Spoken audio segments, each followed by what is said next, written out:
मैं बोलता हूं तो इल्जाम है बगावत का, मैं चुप रहूं तो बड़ी बेबसी सी होती है। बहुत हुआ महंगाई की मार, अब की बार मोदी सरकार। बहुत हुआ महिलाओं पर अत्याचार, अब की बार मोदी सरकार। हम मोदी जी को लाने वाले हैं, अच्छे दिन आने वाले हैं। इन तमाम सियासी लफ्फाजियों और मनगढ़ंत नारों को सुनकर लगा कि अब एक ऐसा दिन आने वाला है जिसे मुल्क की आवाम अच्छे दिन कहकर बुलाएगी, लेकिन ऐसा कुछ भी नहीं हुआ। नमस्कार, मैं हूं आपके साथ हर्षिता मिश्रा और आप देख रहे हैं टाइम्स मेल। साल 2014 से पहले बीजेपी के लिए ये नारे भले ही जुमले थे, लेकिन ये तमाम नारे बीजेपी के लिए एक वरदान साबित हो गए। इन्हीं नारों के सहारे बीजेपी ने यूपीए की सरकार को केंद्र से उखाड़ फेंका और दिल्ली पर विजय पटाखा फहरा दिया। बीजेपी का एक बड़ा वादा था कि सबके खाते में 15 से 20 लाख रुपए आएंगे, लेकिन ये बात भी केवल एक जुमला ही बनकर रह गई। काला धन वापस लाने के नाम पर बिना किसी सरपैर के नोटबंदी लाया गया, लेकिन नोटबंदी ने देश की अर्थव्यवस्था को ही चौपट कर दिया।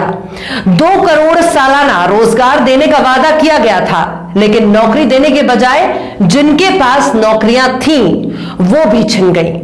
देश के पढ़े लिखे नौजवानों का दिल उस वक्त भी चाक हो गया जब वजीर आजम ने पकोड़ा तल्ला भी रोजगार में शुमार कर दिया।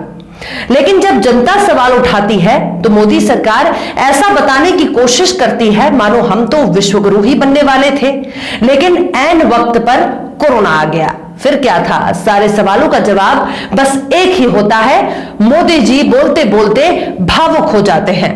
वहीं दूसरी तरफ फिल्म सिटी में बैठे एंकर और एंकरनियों के लिए एक हफ्ते तक आंसुओं पर बहस का मौजू मिल जाता है।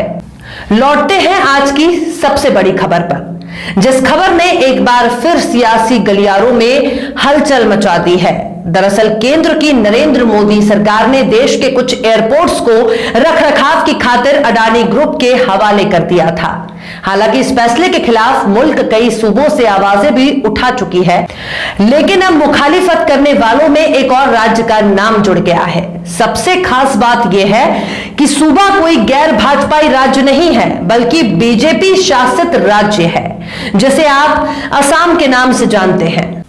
अब असम जातीय परिषद यानी एजेपी संगठन ने एयरपोर्ट्स अथॉरिटी ऑफ इंडिया को इस मामले में एक ज्ञापन सौंप दिया है।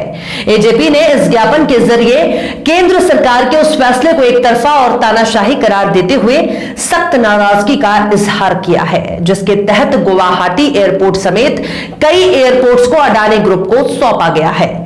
एजेपी के जनरल सेक्रेटरी जगदीश भुयन ने ज्ञापन के जरिए कहा कि गुवाहाटी एयरपोर्ट का नाम जंगे आजादी की एक मारूफ शख्सियत के नार पर रखा गया था, जो अविभाजित असम के पहले मुख्यमंत्री भी रह चुके हैं, जो नॉर्थ ईस्ट के सबसे सम्मानित और चर्चित हस्ती माने जाते हैं, जिन्होंने न सिर्फ महात्मा गांधी के साथ आजादी की लड़ाई लड़ी, बल्कि जब असम को पाकिस्तान में शामिल करने का दबाव बढ़ा तब भारत के साथ रहने के लिए असम के अधिकारों की लड़ाई भी लड़ी थी। दरअसल भुयन बात कर रहे हैं भारत रत्न स्वर्गीय गोपीनाथ बोरदोलाई की, जिनको असमिया अस्मिता और गौरव माना जाता है।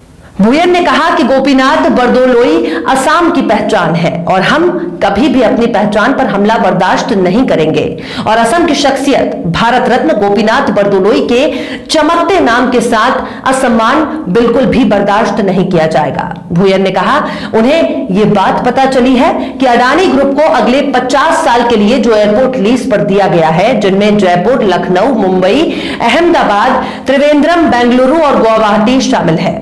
अडानी ग्रुप ने इनमें से 5 एयरपोर्ट का कंट्रोल हासिल भी कर लिया है।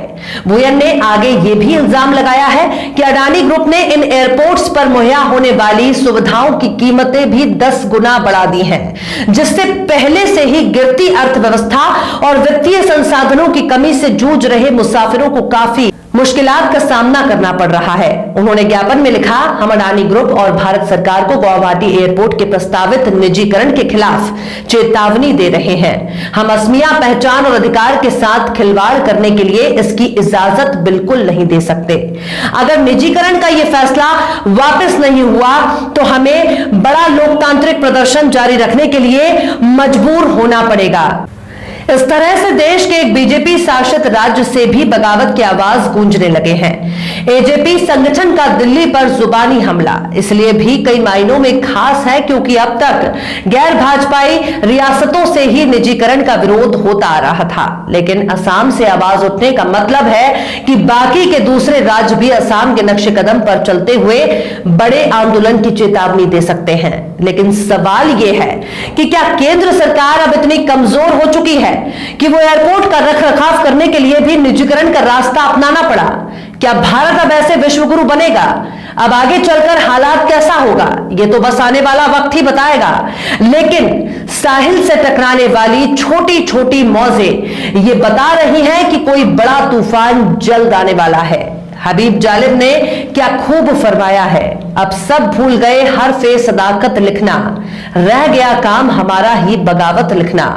फिलहाल आपको ये वीडियो कैसा लगा कमेंट बॉक्स में जरूर बताइए। वीडियो पसंद आए तो लाइक करें, शेयर करें और बेबाक, निष्पक्ष और स्वतंत्र पत्रकारिता को सपोर्ट करने के लिए हमारे YouTube चैनल टाइम्स मेल को जरूर से जरूर सब्सक्राइब करिए और सब्सक्राइब करते वक्त बेल आइकन की घंटी वाली बटन भी जरूर दबा दें ताकि हमारे चैनल पर आने वाले हर नए वीडियो की नोटिफिकेशन आपको फौरन मिल जाएगी। आप मुझे ट्विटर पर भी फॉलो कर सकते हैं @हर्षिता_S_मिश्रा। पल पल की खबरों पर नजर बनाए रखने के लिए आप हमारी ऑफिशियल वेबसाइट timesmail.in पर लॉगिन कर सकते हैं। फिर मिलते हैं किसी और वीडियो में एक नई खबर के साथ। जय हिंद।